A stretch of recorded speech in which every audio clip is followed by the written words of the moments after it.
Monsieur le Directeur, mbola tsara. Mbola tsara ary miarahaba manokana koa ny croissance.com dia miarahaba koa atsika rehetra manaraka io site io dia tonga soa ato amin'ny foyer ary voalohany indrindra moa dia araka ny nahafantarantsika izy tamin'ny 20 janoary taona 2024 teo dia natao zany ny fanokafana tamin'ny fomba ofisialy ny fankalazana ny 50 taona ny Foyer Universitaire Malgache eto Cachan.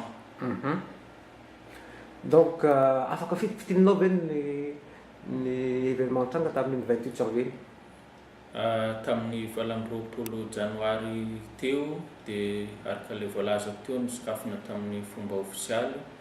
ny taonjobily 50 taona ny foyer ny orenan'ny Foyer Universitaire Malgache eto Cachan ary tsara tsy ahivina amintsika moa zany tamin'ny 6 novembre 1700 no natao ny fametrahana ny poste première pierre angamba ilazana izy tamin'ny fotoana zany ary tamin'ny 20 janoary 2700 no notokanina voalohany ity Foyer Universitaire Malgache ity izay notokana ny filoha Tsiranina Philibert Tsiranina tamin'izany fotoana zany ka amin'izao moa zany nataontsika ny fanokafana tamin'iny hoe mba hametrahana hoe ahoana ny Foyer Universitaire Malgache amin'ity 50 taona ity izay natongavana solotegna be dia be ao ny tary amin'ny ambasady izay sorona manokana eo koa tary amin'ny repermady na ny UNESCO dia ny mpiara-miasa rehetra tato amin'ny foyer anankiroa na ny Cachan na ny Arago eo koa zany ilay solotegna n'ilay mpianatra izay nandalo tato amin'ny foyer izay be dia be ary efa manakaiky ny 3 zao ilay mpianatra mba fa efa nandalo tato ary eo koa zany ilay olo manankaja nasaina manokana mikasika izay ka isorona be dia be koa ilay mpianatra izay tonga be dia be ny mpianatra amin'ny foyer anankiroa ary izy ireo ao amin'ny mairie Cachan satria tsy azo adino koa fa ao amin'ny eto Cachan no toerana misy ny foyer ka nasaina manokana koa zany ny tompon'andraikitra tao amin'ny mairie Cachan. Amin'ny sabotsy zao isy ataontsika varenanana événement important zany eto amin'ity Foyer Universitaire Malgache ny Cachan ity afaka ambaranao hoe amin'ny mpijery sy ny mpiaino ny faly croissance.com. Raha hoe ny fandaran'ny taona sy ny fandaminana zany araka ilay teneniko tamin'ny voalohany hoe jubilé zany tia 50e anniversaire ny foyer ka amin'ny sabotsy 31 mars amin'ny 3 tolakandro ato amin'ny akany any zany nanaovantsika ny fametrahana amin'ny fomba ofisialy ny takelaka fahatsiarovana izay ho apetraky ny solotegna avy Antananarivo solotegna ny fitondram-panjakana ka ho tonga eto amin'izany ny ministre izay miandraikitra mivantana ty foyer ty dia ny ministre ny fampianarana ambaratonga ambony sy ny fikarohana ara-tsiansa izay ho tonga eto manokana mihitsy ary tsy izy rery ihany fa misy ministre vitsivitsy koa zany no tonga hanome voninahitra io fametrahana io takelaka fahatsiarovana ny 50 taona ny Foyer Universitaire Malgache de Cachan. Tsy vitan'izay ihany fa ho tonga koa zany ny député maire ny Cachan ka eo koa ilay mpiara-miasa aminy ary eo koa ma zany ny ambasady ny UNESCO ny mpianatra ny Cachan ny mpiara-miasa atao amin'ny foyer anankiroa ka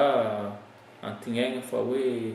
amin'ny asabotsy tolakandro io ho an'izay afaka dia ny trano moa zany fantatra atsika ny toerana misy izy dia ato zany nanaovantsika ilay lanonana amin'io zany. Akoatran'le fametrahana an'ilay takelaka moa zany zay zava-dehibe koa inona no programme amin'ny sabotsy io? Amin'ny sabotsy zany amin'ny 3 ora no hanomboka ny lanonana araka n'ilay nambarako teo io zany misy ny discours ho ataony solon-tegna ny ato amin'ny foyer,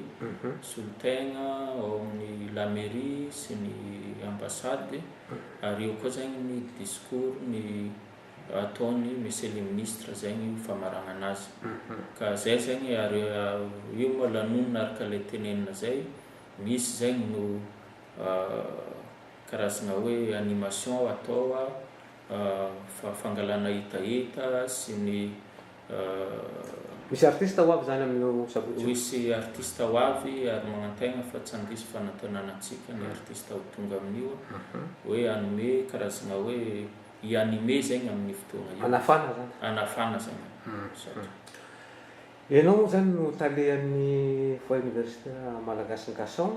Hatrambina moa monsieur le directeur zany mitatana an'ity foyer ity. Za zegny tantanako foyer ity nanomboka tamin'ity taona 2020 sy 2021 ity tamin'ny volana janoary. Tena vaovao mihitsy zegny fa ny tegna marina tsy dia vaovao loatra koa za ato amin'ny foyer satria izy maraka ilay tenenina zegny niazo ny vanokilakina ny tany andriany ny tsara taty ihany koa zegny za nipetraka taloha mbola vao za mbola nianatra teto ponina tato misy le ponina tato mihitsy zaho ary zegny nisany hoe mba tombony mafantatra tsara hoe ny foyer ny tenako